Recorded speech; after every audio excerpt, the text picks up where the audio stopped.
Bom, e no programa de hoje damos sequência à rodada de entrevistas com os candidatos ao governo do estado de São Paulo. E o convidado de hoje é o Altino Júnior, do PSTU. E na sequência a gente vai falar também da situação das pessoas moradoras de rua aqui em Rio Preto, né? Isso porque as forças de segurança, como Polícia Militar e Guarda Municipal, vão passar por um curso de abordagem pacificadora. E vamos falar também da sessão desta terça-feira. Mas eu começo o programa de hoje recebendo o candidato a governador de São Paulo pelo PSTU, o Altino Júnior. O Altino tem 55 anos, é ferroviário, metroviário, presidente do sindicato em São Paulo e em 2016 já disputou a prefeitura de São Paulo. E nessa rodada de entrevistas já passaram por aqui Vinícius Poit, do Novo, e Elvis César, do PDT. Todos os outros candidatos já foram convidados. E nessa rodada de entrevistas, os candidatos têm 30 minutos para expor suas ideias para São Paulo, tempo que a gente começa a contar a partir de agora. Candidato Altino, obrigado pela sua presença e já começo perguntando o que o credencia para postular o posto de governador do estado mais rico, mais importante do nosso país. Obrigado. Então, obrigado também pela oportunidade, a TV Câmara de São José do Rio Preto. O que me credencia é exatamente eu ser parte dos trabalhadores da luta social. Então, hoje eu sou coordenador do Sindicato Metroviário, fui presidente do Sindicato Metroviário de São Paulo por 2 gestões. Morei em Pernambuco, e também fui presidente do Sindicato dos Trabalhadores de Indústrias Químicas de Pernambuco. E a nossa opinião nestas eleições, a gente quer apresentar as candidaturas da classe trabalhadora para exatamente enfrentar essa situação onde o nosso país, mas não só o nosso país, mas no mundo, mas em São Paulo também, onde os bilionários estão ficando mais bilionários no período de pandemia, inclusive do que antes da pandemia. Então, principalmente o que nos credencia é ser um representante, ser a defesa da classe trabalhadora, da enfermagem, que nós temos contato também com os sindicatos da saúde, inclusive teve manifestações no interior, mas também em São Paulo e em todo o país, por exemplo, para garantir o piso nacional da enfermagem, já que foi um setor que ficou exposto. Muitas pessoas, inclusive, morreram, não pararam de trabalhar em nenhum momento, e na hora de ter uma condição um pouco melhor, que não é nada demais, inclusive já tem enfermeiros que ganham já esse piso, mas é uma garantia para aqueles que não ganham o piso. Infelizmente, foi barrado lá no Supremo Tribunal Federal, mas também não foi garantido, por exemplo, pelo governo Bolsonaro, por exemplo, que era o que se esperava, que além do piso, tivesse um reajuste anual para que depois, porque se um piso fica parado, obviamente não tem muita serventia, ainda mais com a inflação muito alta. E o que a gente vê? Os banqueiros ganhando muito dinheiro, os latifundiários ganhando muito dinheiro, ou seja, os grandes bilionários. Para vocês terem uma ideia, os banqueiros, de acordo com o que saiu na imprensa, no segundo trimestre desse ano, abril, maio, junho, eles ganharam 20,5% em 3 meses comparado com o ano passado. Qual categoria consegue isso? A gente mal consegue um reajuste, vocês da imprensa, o pessoal que trabalha nos diversos setores, com muita mobilização, você consegue 8%, 9%, a maioria nem consegue. E nós temos 55% da população economicamente ativa, aqueles que podem trabalhar em São Paulo, ou estão desempregados ou subempregados. E dos que trabalham com carteira assinada, uma parte importante ganha um salário mínimo, 2 salários mínimos. Então, o que nos credencia é exatamente a gente ser dos de baixo para enfrentar essa ganância absurda dos de cima. Perfeito. Aproveitando esse gancho, Altino, como você faria essa reposição de 50%, etc., e complemento, o que fazer com a massa de 3 milhões de trabalhadores desempregados no estado de São Paulo? Uma coisa muito importante é que nós temos hoje o estado virado de cabeça para baixo, na minha opinião. Como assim? A gente vê o estado, por exemplo, de São Paulo, que se for considerado uma nação, a gente seria a 21ª nação do ponto de vista do PIB, de acordo com o valor econômico de 2020. Então, uma riqueza muito grande. Só que a riqueza que a gente tem, na verdade, não fica com aqueles que produzem. E os impostos também estão ao contrário. Então, por exemplo, a tabela do imposto de renda dos trabalhadores não foi reajustada. Portanto, a gente paga mais imposto do que devia. Até o desempregado, até aquele que é um pedinte, por exemplo, ele paga mais imposto, proporcionalmente, obviamente, do que um grande bilionário. Por quê? Porque quando ele compra um pacote de arroz, aquele imposto que está embutido no pacote de arroz, para ele, considerado a sua renda, é muito alto. Então, no nosso país, a gente vê o seguinte, os grandes empresários multinacionais vêm, eles têm isenções fiscais, as prefeituras, o Estado garantem terrenos, depois eles vão embora e deixam a ver navios os trabalhadores, muitas vezes em condições precárias, mas também as próprias condições da região, que muitas vezes abandonam o terreno, deixam em uma situação bastante precária. Então, para os grandes empresários é tudo. Agora, para a maioria da classe trabalhadora é nada. Então, um outro elemento, no Brasil, mais da metade do orçamento vai para a dívida pública e por trás da dívida pública estão grandes empresários. No estado de São Paulo, também, uma parte importante do orçamento do Estado é sangrado com a dívida pública. Uma outra parte importante é sangrado através de empresas terceirizadas que prestam serviço, como, por exemplo, no setor de saúde, as famosas OS. Então, uma política para melhorar as condições de vida daqueles que estão desempregados é fomentar o emprego. Só que o modelo atual de fomentar o emprego, que é dar isenções fiscais, dar juros baratíssimos para os grandes empresários, isso não está dando certo. Eu prefiro dar juros baratíssimos para os pequenos produtores para que eles possam produzir e não dar dinheiro para os banqueiros. Eu prefiro que a gente garanta a reforma agrária para que aquelas pessoas, inclusive, que muitas vezes vão para a cidade grande tentar sobreviver, mas que gostariam de ficar no interior, por exemplo, possam produzir, inclusive fazer com que os produtos fiquem mais baratos e, com isso, dinamizar a economia. Eu prefiro, por exemplo, que nas estradas de São Paulo a gente pare de fazer pedágios gigantescos que também dificulta, por exemplo, o escoamento da produção. Eu prefiro, por exemplo, que é uma das nossas propostas, que a gente, por exemplo, faça uma empresa estatal sob controle dos trabalhadores, porque nós temos tecnologia para isso, para fazer metrô e ferrovia, tecnologia para isso. Os engenheiros e técnicos do metrô dizem, a gente pode fazer o metrô inteiro. Infelizmente, no nosso país, e também em São Paulo, nós temos a capacidade de exportar minério de ferro para a China e importar trilho. E a gente tem tecnologia, então a gente acaba tirando o emprego daqui. Então, para gerar emprego, neste caso, eu acho que o Estado precisa fomentar a própria economia. Porque se você espalhasse metrô e ferrovia no Estado de São Paulo, você daria uma dinâmica na economia, até porque baratearia, por exemplo, o transporte. Então, são políticas que você pode gerar emprego e também não ficar a serviço desses grandes empresários, infelizmente, como estão hoje, e que eles estão fugindo, inclusive, daqui, certo? Parte das indústrias do país, que estão instaladas no país, estão saindo, porque é uma decisão do mercado mundial que quer transformar o país cada vez num país mais agrário e mais vendedor de minérios, de matérias-primas, que, do ponto de vista da economia, é a pior situação, que seria um grande vendedor de commodities, como era o Brasil, vamos ser sinceros, como era o Brasil no início do descobrimento. Era um vendedor de pau-brasil, um entregador de ouro, de prata, de minérios, e a gente precisaria ter uma indústria. Significa também incentivar as universidades, incentivar a educação. Nós temos o exemplo da Embraer, né? A Embraer foi criada aqui em São Paulo, com tecnologia local. Era estatal, né? A gente conseguiu fazer uma fábrica de avião. Só que depois acabou sendo vendida, quase ia para a Boeing, e a Boeing tem uma tradição de comprar os seus concorrentes e fechar, ou seja, ia gerar desemprego. E a gente gera tecnologia. Nós podemos ter tecnologia de metrô e ferrovia. A gente precisa sair desse limbo de não ter alta tecnologia e incentivar isso, mas isso precisa que o Estado entre. Porque os setores dominantes do nosso país aceitaram já faz um bom tempo, desde o seu nascedouro, serem sócios minoritários. A gente quer desenvolver o país, mas para isso precisa criar tecnologia. Perfeito. Você até abordou meio por cima, era uma pergunta que eu ia te fazer, como metroviário, ferroviário, se as ferrovias seriam uma alternativa não só de transporte de massa mais barato, como uma alternativa aos caros pedágios das rodovias. Uma ida e volta de Rio Preto a São Paulo dá quase R$200, fora combustível.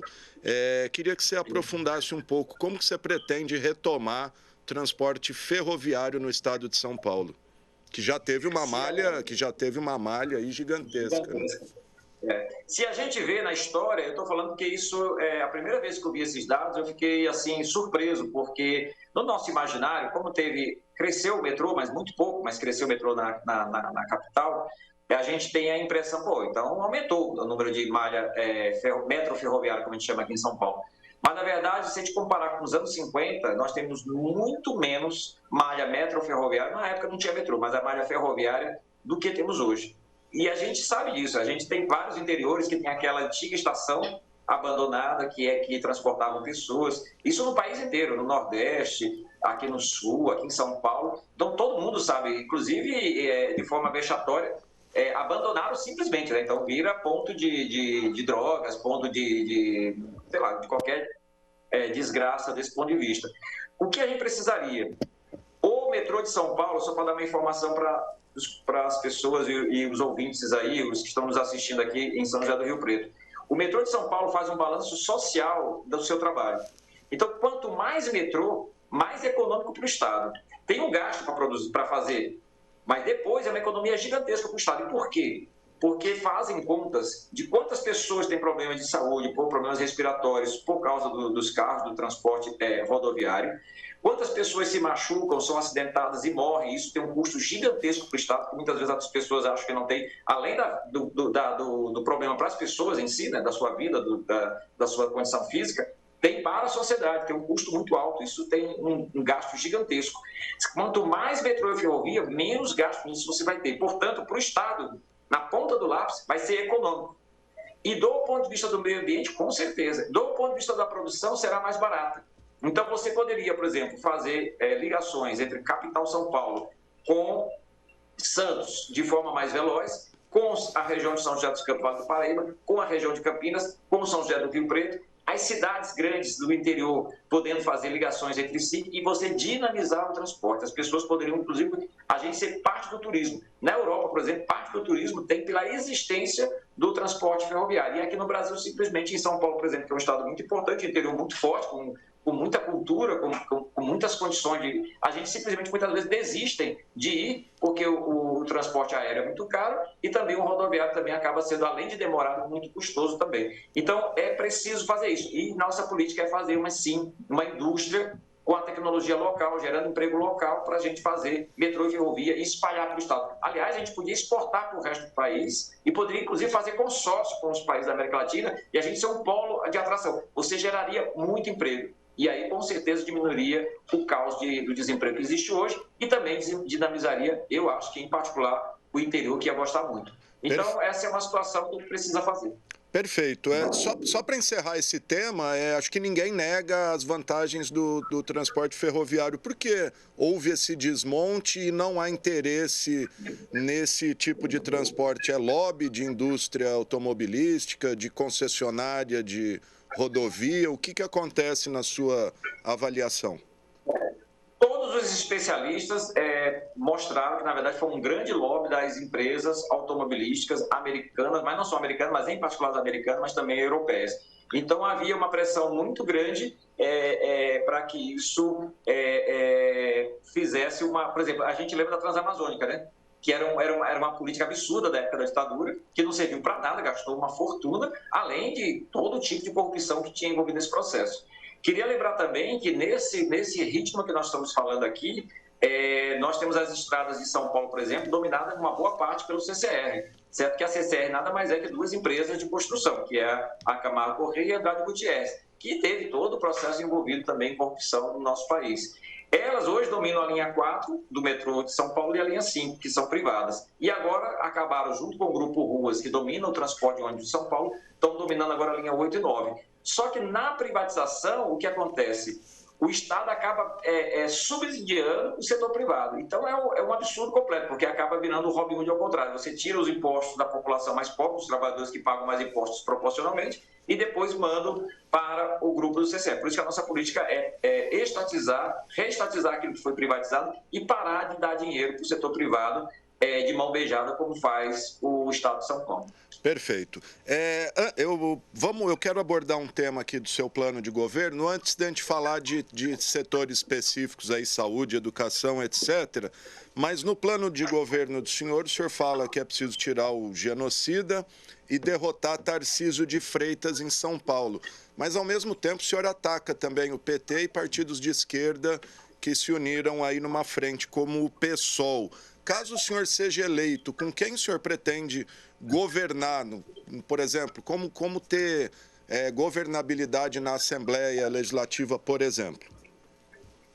Primeira coisa, quando a gente participa das eleições, ainda mais no primeiro turno, nós temos interesse de apresentar o nosso projeto de sociedade. Então, o que acontece? O nosso projeto de sociedade é defender os trabalhadores, as trabalhadoras, os desempregados, os sem teto, os sem terra, os de baixo, contra a ganância, a exploração gigantesca, principalmente dos grandes empresários. Inclusive, também trabalhar com os pequenos produtores, os pequenos comerciantes, que também são trabalhadores que acabam tentando sobreviver e muitas vezes trabalham 12 horas, 14 horas por dia, tentando manter o seu negócio. E aí a gente vê, para essas pessoas, para esse setor, os juros são altíssimos, as condições são péssimas e já os grandes, e quando estão endividados, não tem moleza, não. Agora, para os grandes empresários, vira e mexe no Congresso Nacional, você vê deputados federais propondo perdão da dívida, porque supostamente isso ajudaria a população. Na verdade, está ajudando a aumentar a riqueza de alguns.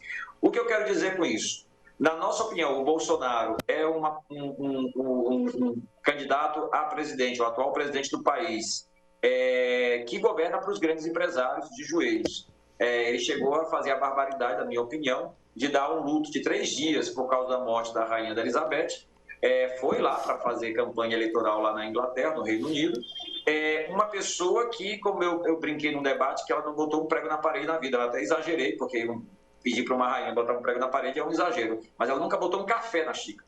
Então, são coisas absurdas. Nunca abriu uma porta, porque sempre tem alguém para fazer isso para a pessoa. Então, se consternar para uma pessoa que nunca trabalhou, ou o atual rei agora, que aos 73 anos, a turma também fez uma brincadeira, que o cara começou a trabalhar com 73 anos, isso é um absurdo. Eu ficaria consternado com os milhares de mortos no nosso país. Nisso, o Bolsonaro fez piada. Ele ficou brincando que estava asfixiado quando morreram pessoas por falta de oxigênio no Amazonas. Isso ele não teve essa consternação. Então, é um candidato que, inclusive, pensa e tem um desejo de governar sem democracia, como a ditadura. Só que essa democracia que nós lutamos contra o Bolsonaro, somos pelo Fora Bolsonaro. Mas essa democracia também que nós vivemos é uma democracia para os ricos. Nesse sentido, tanto a proposta do Lula, junto com o Alckmin, que foi aqui em São Paulo o governador pelo PSDB, que mais governou o estado de São Paulo pelo PSDB. E o PSDB, juntando tudo, tem quase 30 anos de governando o estado de São Paulo. Não governaram para os trabalhadores, não governaram para a maioria da população, por isso que aumenta o número de moradores de rua em São José do Rio Preto, que um tempo atrás nem tinha isso, agora começou a ter uma força muito grande. Em São Paulo, na Praça da Sé, é um filme, parece um filme de trash, de guerra, de Walking Dead, né? Walking Dead, que assim, é desumano, até olhar é desumano. E não é que não tinha, mas agora está numa dimensão que tomaram, assim, é triste, porque as pessoas vão fazer o quê? Então, o que acontece? Nós não somos a favor do projeto do PT de se juntar com o Alckmin, porque o PT e o Lula, e no caso o Haddad também, eles não querem mudar esta situação. No máximo, dar algumas migalhas para a população mais pobre. Mas isso até o Bolsonaro também dá algumas migalhas, basta ver o Auxílio Brasil. O projeto do PDT com o Ciro Gomes vai no mesmo sentido. Então, neste sentido, nós não temos acordo de governar para os ricos. Por isso que nós lançamos a nossa própria candidatura. No segundo turno, o PSTU vai avaliar, dependendo da situação, se for o que aparenta ser, né, o Lula e Bolsonaro, não sei se vai ser exatamente assim, nós vamos avaliar, não porque nós temos acordo com o projeto do PT, mas se tem o risco de ir para uma ditadura que também não nos interessa. Nós queremos uma outra democracia, mas não essa, mas também nós não queremos retroceder para uma ditadura. Então, por isso, nós nos apresentamos como uma alternativa socialista e revolucionária nessas eleições. Perfeito. Já que o senhor tocou no assunto aí de moradores de rua, Cracolândia, etc., esse não é um problema só da capital, né? Claro que aí é muito maior, mas todas as grandes cidades, como o senhor disse, Rio Preto, enfrentam esse problema. Qual que seria a sua alternativa para solucionar, ou a sua proposta para solucionar esse grave problema social?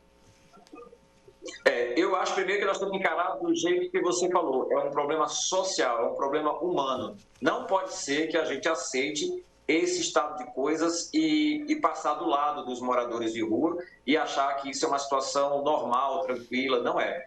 Eu vou repetir aqui, os bilionários aumentaram a sua riqueza mais, uma velocidade maior, na pandemia do que antes da pandemia.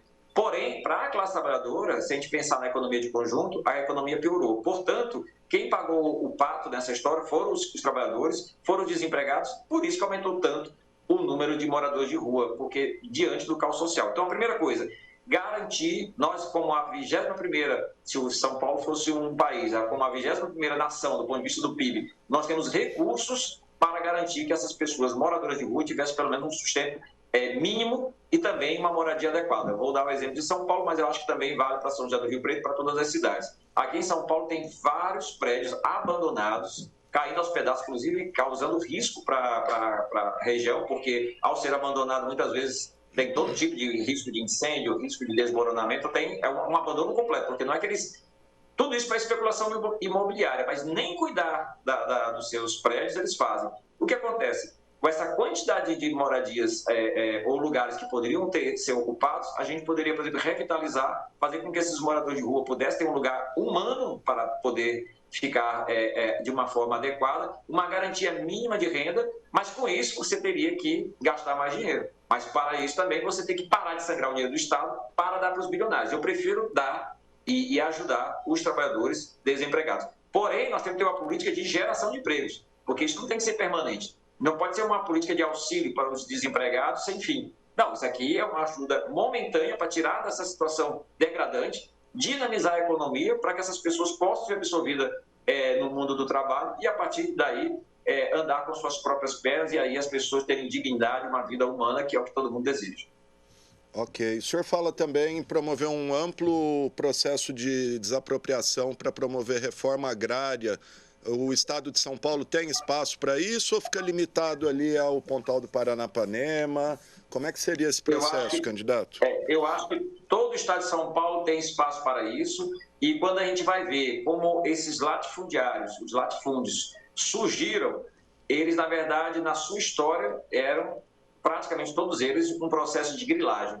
Então, eram terras indígenas, eram terras do Estado, eram terras da nação, que em algum tempo algumas pessoas dominaram e acabaram sendo donas desses territórios.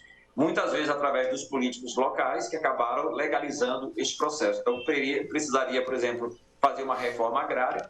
Com a reforma agrária, inclusive os estudos mostram isso, os principais produtores de alimentos para a população, que não seja para exportação, que não é soja, laranja, cana, que é o que a gente vê no estado de São Paulo de uma forma muito grande, os principais produtores são os pequenos produtores, são as pequenas comunidades que produzem. Então, eu acho que incentivar a reforma agrária no estado de São Paulo ajudaria a alimentar melhor a população urbana e mesmo o interior de São Paulo, porque a gente teria mais produtos, ficaria mais baratos, e se você combinar depois com o escoamento da produção, por exemplo, através de ferrovia, ou mesmo deixar de fazer com que as rodovias paguem pedágios absurdos para enriquecer a CCR, por exemplo, você poderia chegar aos produtos mais baratos e assim a gente ter até uma alimentação melhor. E com as pessoas tendo mais condições de comprar comida mais barata, você também poderia fazer com que essas pessoas comprassem outros produtos que hoje mal dá para comprar o alimento. E isso também daria uma dinâmica à economia. Muito bom. Bom, vamos avançar, falar um pouquinho de saúde. Nosso tempo está caminhando aqui, temos mais 6 ou 7 minutos, candidato. Questão de saúde, vou falar especificamente de Rio Preto, que é uma referência na área de saúde e até por isso sofre uma invasão, vamos dizer, entre aspas, de pacientes de toda a região, de todo o estado e de outros estados. Isso se repete em outros polos de referência no estado, Bauru, Barretos, Ribeirão Preto. Queria saber a proposta do senhor para a saúde, melhorar a saúde, acabar com filas. A gente tem uma demanda reprimida aí por conta da pandemia de 500, 400 mil cirurgias aí à espera. Eu queria saber o que o senhor pensa para a saúde. Do mesmo jeito que eu falei, que nós precisamos entender como problema social, problema humano, é desumano o que acontece hoje nos hospitais de São Paulo. Nós temos contato com vários sindicatos da saúde, tanto ligado aos médicos, mas também ligado à enfermagem em geral, e todos eles são diretos no assunto e falam, falta de tudo. Falta desde aspirina, falta seringa, falta remédios básicos, além da fila de operações que você estava se referindo. Portanto, nós precisamos aumentar o investimento do Estado na saúde. O problema é que o São Paulo, por exemplo, teve um superávit no último período e gastou menos na saúde, gastou menos na educação e gastou menos no transporte. Isso é um absurdo. Você, neste momento, inclusive, deveria gastar mais para poder exatamente dinamizar. E parar também, no tema da saúde, as diversas OS que estão por trás, que são empresários por trás desse setor. O que precisaria que os trabalhadores que hoje já estão na OS, que já estão prestando serviço, eles poderiam ser, neste momento, de forma excepcional, serem incorporados ao Estado e parar de dar dinheiro para o intermediário, vamos dizer assim, que são essas empresas disfarçadas de ONGs que acabam dominando. E mais, nós poderíamos fazer mais hospitais e construir. Então, o exemplo da faculdade de medicina que tem aí em São José do Rio Preto, nós deveríamos dinamizar isso, para que pudesse exatamente isso, preparar mais médicos, mais enfermeiros, mais técnicos de enfermagem, e com isso a gente ter condições de atender melhor a população. Isso é possível, mas isso significa mais investimento. Então, eu incentivaria, além de fazer mais hospitais, parar de dar dinheiro para o setor privado que está por trás da saúde, também incentivar exatamente o conhecimento, e o exemplo da Faculdade de Medicina Pública, que existe aí em São José do Rio Preto, precisava ser estimulado. Não o desgaste que está tendo hoje, porque, na verdade, está tendo um desmonte também das universidades públicas, infelizmente. Ok. Educação, candidato, a gente sabe aí o problema das escolas públicas, professores desmotivados, crianças que saem, jovens aí que saem da escola sem perspectiva, sem o conhecimento necessário. Qual que é a proposta do senhor para a educação? Lembrando que o atual governador prometeu a escola integral nos próximos 4 anos, 100%. Queria saber o que o senhor pensa desse tema. O governador de São Paulo, Rodrigo Garcia, que é o ligado ao Dória, eles muitas vezes fazem propostas que não conversam com a comunidade escolar, não conversam com os professores, não conversam com os diretores. Eu vou dar o exemplo dessa escola integral. A escola integral, na verdade, é tipo um teatro.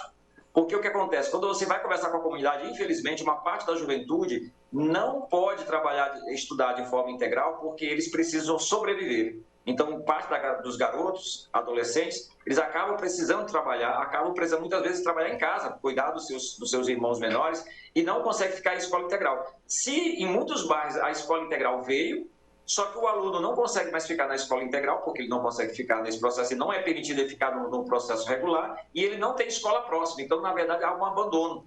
Então, nós temos que incentivar, mudar o formato da escola integral para que, na verdade, tenham garantido as pessoas que não possam ficar no ensino integral, possam ficar no período regular na escola próxima do seu bairro e não simplesmente parem de estudar por causa disso. Isso aconteceu bastante, tanto é que a comunidade escolar tem muita dificuldade de aceitar isso por causa das repercussões, porque aparece bom, mas depois você vai ver no concreto que tem muita dificuldade.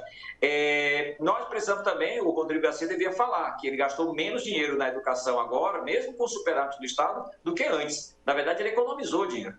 Então, o que a gente precisava é incentivar, valorizar os professores, a comunidade escolar.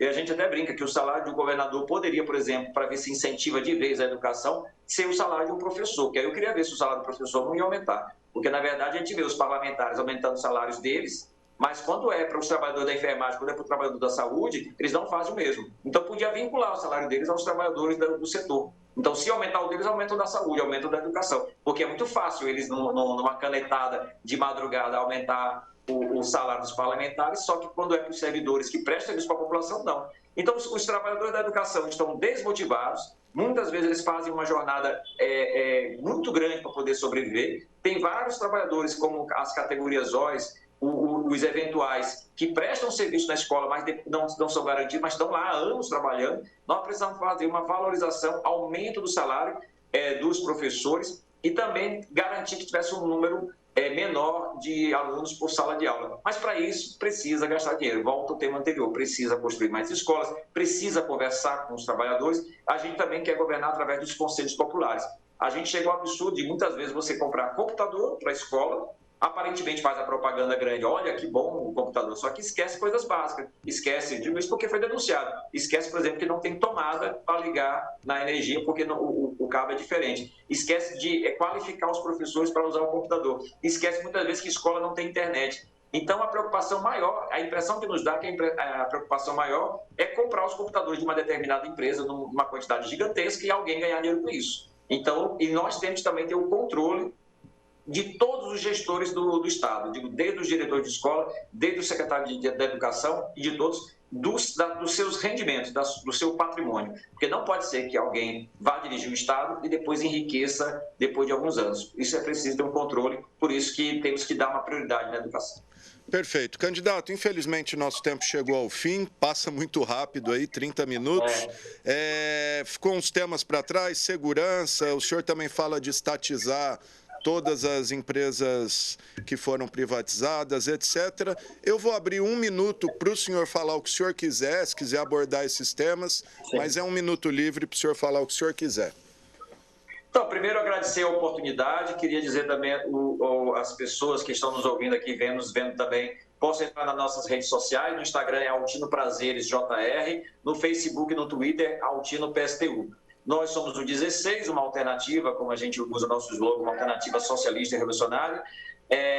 Venham nos conhecer, nos apoiem, nos ajude também, porque nestas eleições é preciso também que este setor tenha uma expressão muito grande, porque não pode ser que a gente tenha só os candidatos que fiquem ligados, sejam bancados pelos grandes empresários, porque os grandes empresários, ao bancar os seus candidatos, depois eles cobram a fatura, não é à toa que esses caras estão mais bilionários do que antes. Então é isso, vamos junto na batalha aí, obrigado pela atenção. Eu sou o candidato a governador metroviário e nós temos a nossa candidata a vice-governadora, que é exatamente uma professora da Brasilândia aqui da periferia de São Paulo. Então, nós estamos juntos aí, um agradecimento aí a São José do Rio Preto, a região, que nós também estamos aí no nosso trabalho, inclusive nós temos candidatos na região também. Muito bom, gente. Está aí o candidato ao governo de São Paulo pelo PSTU, o Altino Júnior, a quem eu agradeço, lembrando que já passaram por aqui o Vinícius Poit e o Elvis César, e o espaço está aberto a todos os outros candidatos, tá? A TV Câmara está à disposição. Obrigado, Altino. É isso aí.